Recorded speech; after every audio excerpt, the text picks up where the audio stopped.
अथ श्रीयोगवासिष्ठे निर्वाणप्रकरणस्य उत्तरार्धे नवाधिकशततमः सर्गः। श्रीवसिष्ठ उवाच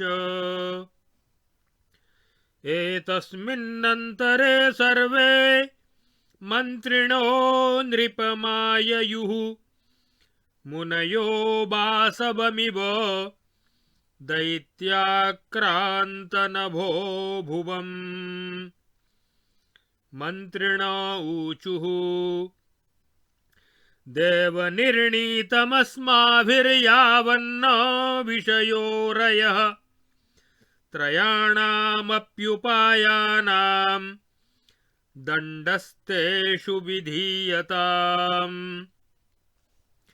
प्रणयोऽनुप्रवेशो वा न कदाचन यः कृतः अधुना तेषु तं देव कुर्यात्तेषु कथैव का। पापाम्लेच्छाधनाढ्याश्च नानादेश्याः सुसंहताः बहवो लब्धरन्ध्रांश्च सामादेर्नास्पदं द्विषः।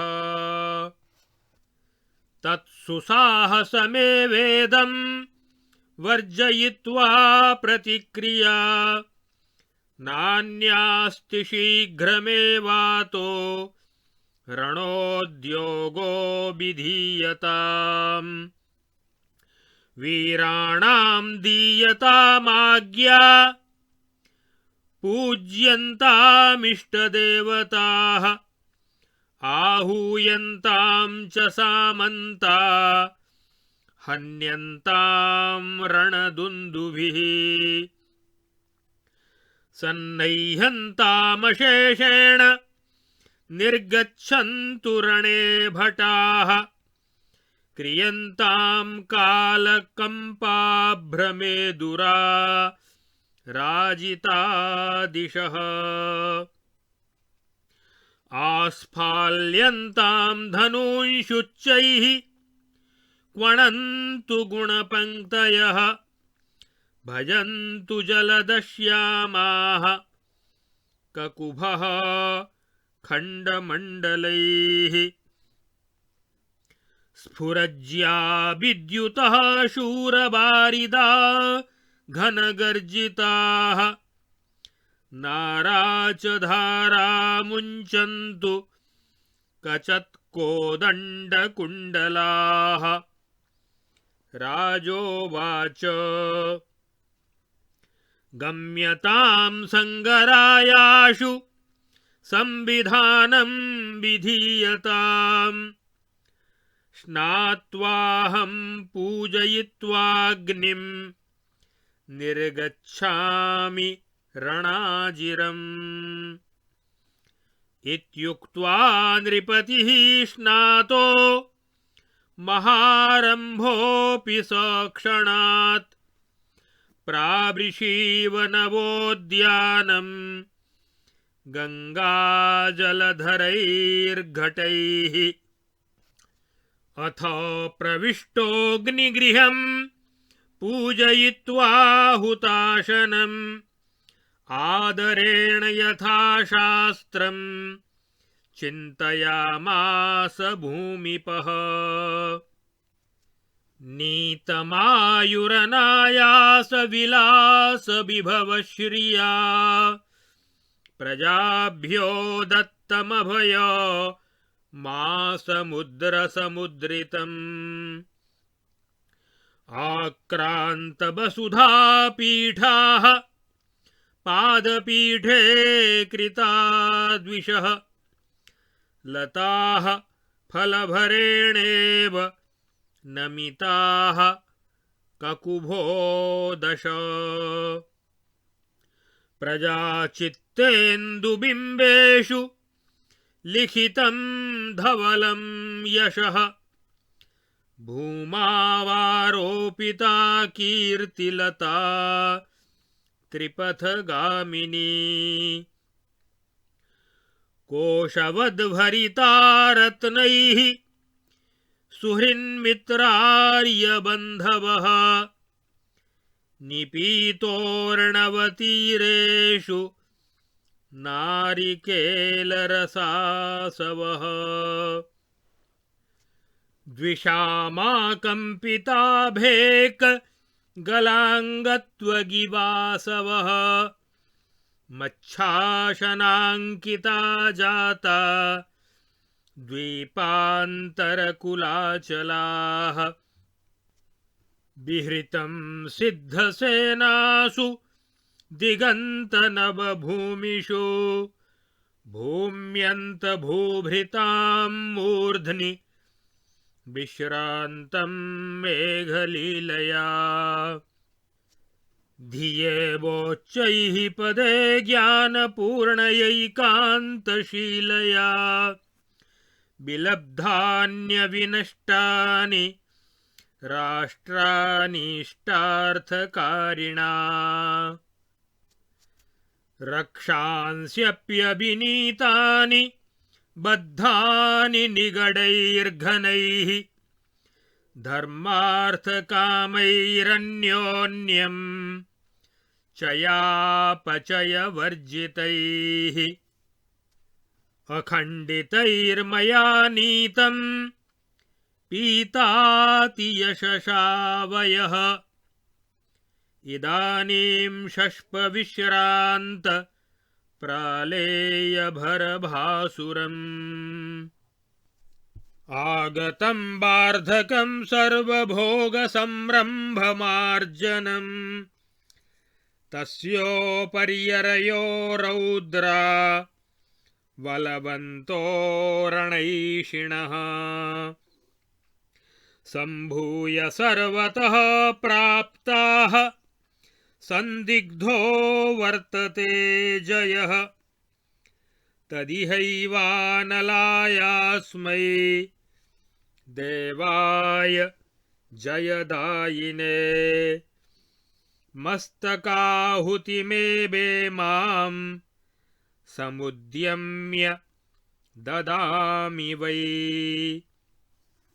राजोवाच कृशानो देवमूर्धायं तुभ्यमाहुतितां गतः मया पूर्वं पुरोडाश इव देवेश दीयते। यदि तुष्टोऽसि भगवंस्तदनेन कृतेन मे चत्वारो भवतः कुण्डात् स्वदेहाः प्रोद्भवन्तु मे। बलवन्तः श्रिया दीप्ता नारायणभुजा इव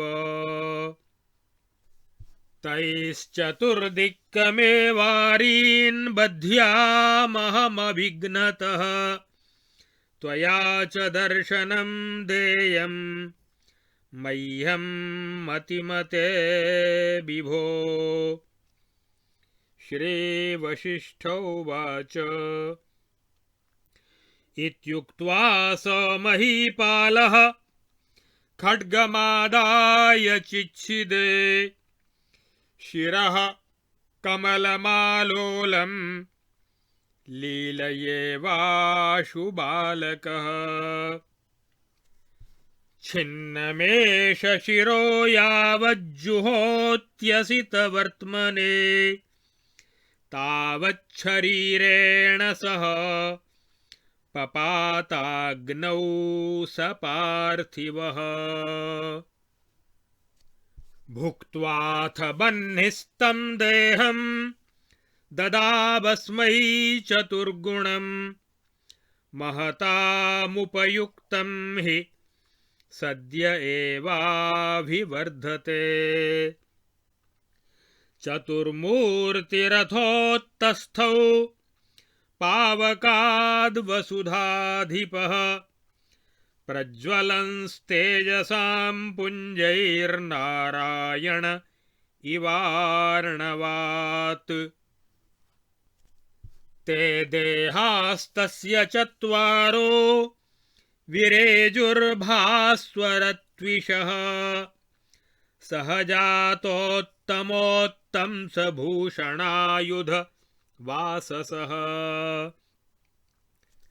सकङ्कटशिरस्त्राणाः समौलिकटकाङ्गदाः सहारकुण्डलाभोगाः सर्वाः सर्वे महाशयाः सर्व एव समाकाराः सदृशावयवान्विताः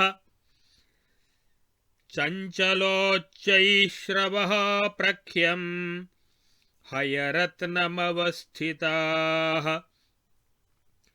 ससुवर्णशरापूर्णतूणीराः सुमहाशयाः समानगुणकोदण्डाः समानवपुषः शुभाः समारोहन्ति ते यस्मिन् पुंसि नागे रथे हये सर्वेषामरिदोषाणां नैव गम्यो भवत्यसौ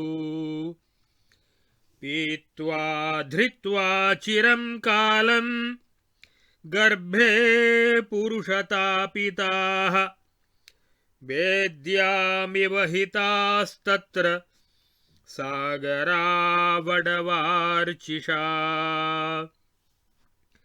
रत्नाश्वदेहकुसुमोत्करपूर्णदेहा श्चत्वार इन्दुहसितैरवभासयन्तः सन्मूर्तयो हरय एव यथाब्धयो वा वेदा इबाहुतिहुतादनलात् प्रसश्रुः।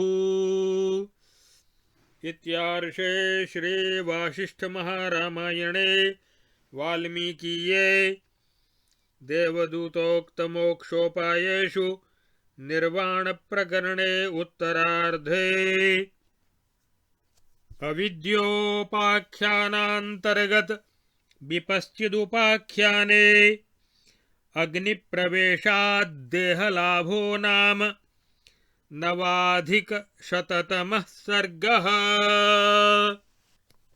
अब आगे इस योग वासिष्ठ महारामायण के निर्वाण प्रकरण के उत्तरार्ध के 109वें सर्ग में कथा आगे चलती है और इसमें वर्णन किया गया है कि राजा विपश्चित ने अपने मस्तक की आहुति अग्निदेव को दी और उससे संतुष्ट होकर अग्निदेव ने उनको 4 दिव्य रूपों में प्रकट कर दिया, जिससे कि वे शत्रु पक्ष का तिरस्कार कर सकें।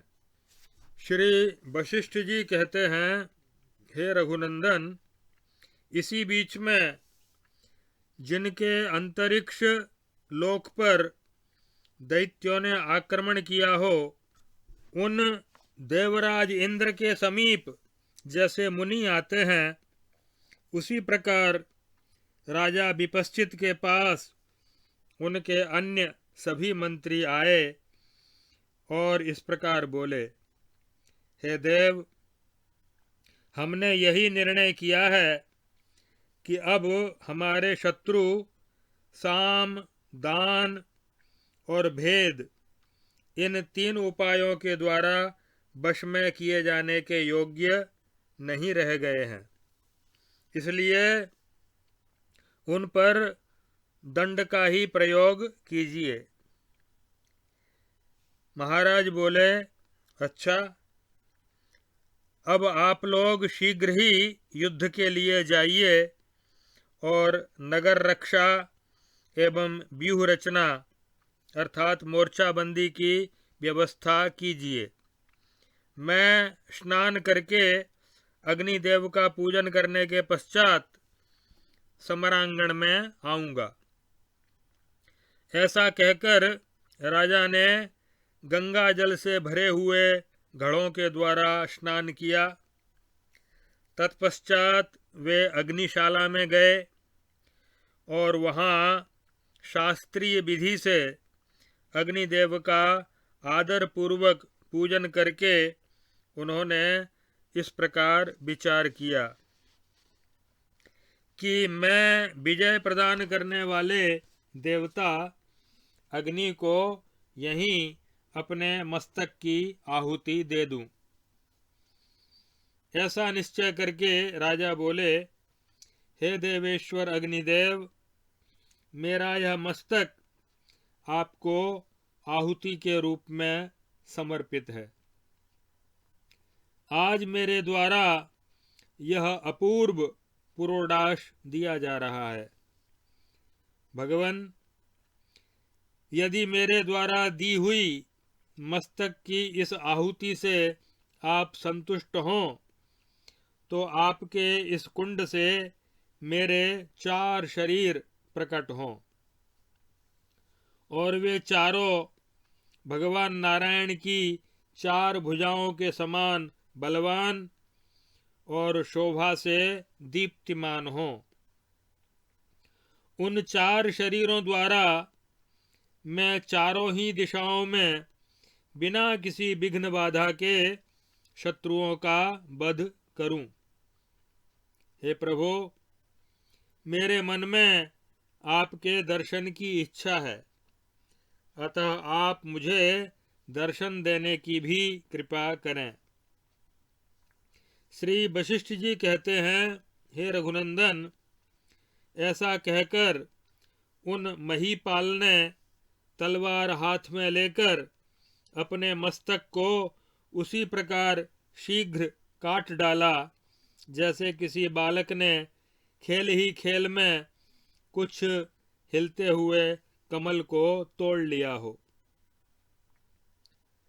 फिर उन्होंने अग्निदेव के उद्देश्य से कटे हुए उस मस्तक की ज्यों ही आहुति दी त्यों ही वे नरेश अपने शरीर के साथ ही अग्नि में गिर पड़े। उस शरीर को अपना आहार बनाकर अग्निदेव ने उसे चौगुना करके उन्हें लौटा दिया। सत्य ही कहा है, सच ही है कि महापुरुषों के उपयोग में आई हुई वस्तु तत्काल ही वृद्धि को प्राप्त हो जाती है। तदनंतर वे पृथ्वीनाथ 4 शरीर धारण करके अग्निकुंड से बाहर निकले।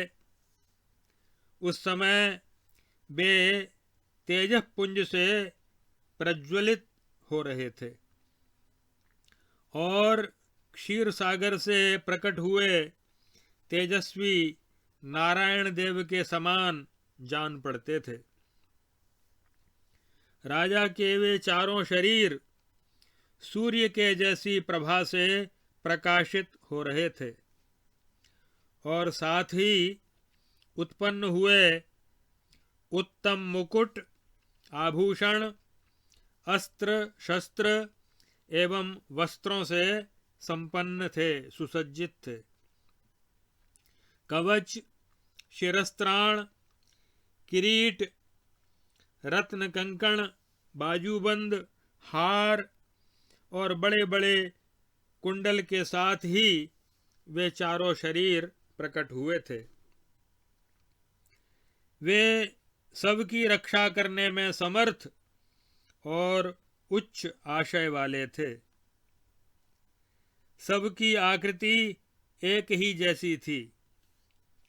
वे समान अवयवों से सुशोभित थे और सबके सब चंचल उच्चैश्रवा के समान उत्तम अश्वों पर आरूढ़ थे।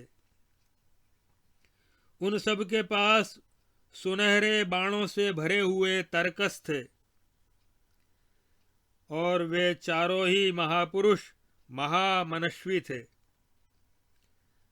और सभी एक समान डोरी वाले धनुष धारण किए हुए थे। उन सब के शरीरों में सर्वथा समानता थी और वे सभी शुभ लक्षणों से संपन्न थे।